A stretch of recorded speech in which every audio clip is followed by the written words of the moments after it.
ঈদ যাত্রায় যাত্রী হয়রানি এবং অতিরিক্ত ভাড়া আদায় বন্ধে টার্মিনালগুলোতে কাজ করছে পুলিশ এবং বিআরটিএর ভ্রাম্যমাণ ম্যাজিস্ট্রেট। গাবতলী বাস টার্মিনাল পরিদর্শন করে ঢাকা মহানগর পুলিশ কমিশনার এমনটা জানালেও যাত্রীরা অভিযোগ করেছেন অতিরিক্ত ভাড়া আদায় করা হচ্ছে। তবে পরিবহন সংশ্লিষ্টদের দাবি বিআরটিএ নির্ধারিত ভাড়াই নেওয়া হচ্ছে।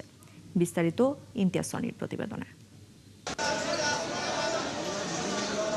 ঈদুল আজহার বাকি আর মাত্র কদিন, তাই প্রিয়জনের সঙ্গে ঈদ উদযাপন করতে রাজধানী ছাড়তে শুরু করেছে ঘরমুখো মানুষ। সকাল থেকেই গাবতলী ও সায়দাবাদ বাস টার্মিনালে যাত্রীদের ছিল উপচে পড়া ভিড়। পরিবার পরিজনের সঙ্গে ঈদ করার আনন্দে অনেকের চোখে মুখেই ছিল বাড়ি ফেরার উচ্ছ্বাস। বাড়িতে আলহামদুলিল্লাহ সব সময়ের জন্য যাইলে ভালো লাগে। ঈদে বাড়িতে সবার সাথে ঈদ করা এটা একটা আনন্দের বিষয়। অনুভূতি খুব ভালো, কারণ অনেকদিন পরে বাড়ি যাচ্ছি ঈদ যাপন করতে। খুব ভালো লাগতেছে।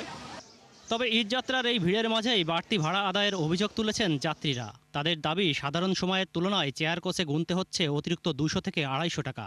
টিকিটের দাম বেশি, হলো 850 900 এরকম। আগে ছিল 550 650 আরাম ছিল। অনেক বাড়তি ভাড়া টাকা, 250 টাকা 200 টাকা বেশি যাচ্ছে।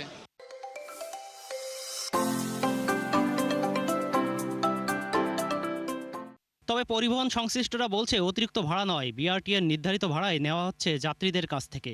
ভাড়া আমাদের সরকারি যে চার্ট আছে বিআরটি চার্ট দেওয়া সেই জন্য ভাড়া বের করি, আমরা একটাই বেশি নিচ্ছি না। আমরা বাড়তি কোনো ভাড়া যেটা নেইও না, সরকার যে নির্ধারিত করা আছে সেটা থেকেই আমরা সেটাই ভাড়া নিই আমরা। সোমবার থেকে ঈদের আগের দিন পর্যন্ত অধিকাংশ পরিবহনের টিকিট আগেই বিক্রি হয়ে গেছে। ফলে অনেক যাত্রী শেষ ভরসা লোকাল বাস কিংবা কাউন্টার ভিত্তিক তাৎক্ষণিক টিকিট। বেশিরভাগই অগ্রিম বিক্রি হয়ে গেছে। 25 তারিখ আজকে ঈদের চাপটা বেশি, এই টিকিটগুলো আমাদের বেশিরভাগই অগ্রিম বিক্রি ছিল। এদিকে সকালে গাবতলী বাস টার্মিনালে আকস্মিক পরিদর্শনে যান ডিএমপি কমিশনার মোসলেউদ্দিন আহমদ। এ সময় তিনি জানান, যাত্রী হয়রানি ও অতিরিক্ত ভাড়া আদায় বন্ধে যৌথভাবে কাজ করছে ডিএমপি ও বিআরটিএ। আমাদের স্পেশাল মেট্রোপলিটন ম্যাজিস্ট্রেট তারা কাজ করছেন, পাশাপাশি বিআরটি এর ভিজিলেন্স টিমে বিজ্ঞ ম্যাজিস্ট্রেটগণ কাজ করছেন। আমরা তাদের সাথে আজকে কথাও বলেছি, এই ধরনের কোনো অভিযোগ পাওয়ার সাথে সাথে তারা ব্যবস্থা গ্রহণ করছেন এবং আমাদের নজরে আসা মাত্রই আমরা তাদেরকে এই ম্যাজিস্ট্রেট মহোদয়ের সামনে নিয়ে যাচ্ছি। যাত্রীদের নিরাপত্তা নিশ্চিতে বাস টার্মিনালগুলোতে বাড়তি পুলিশ মোতায়েন করা হয়েছে বলেও জানান ডিএমপি প্রধান।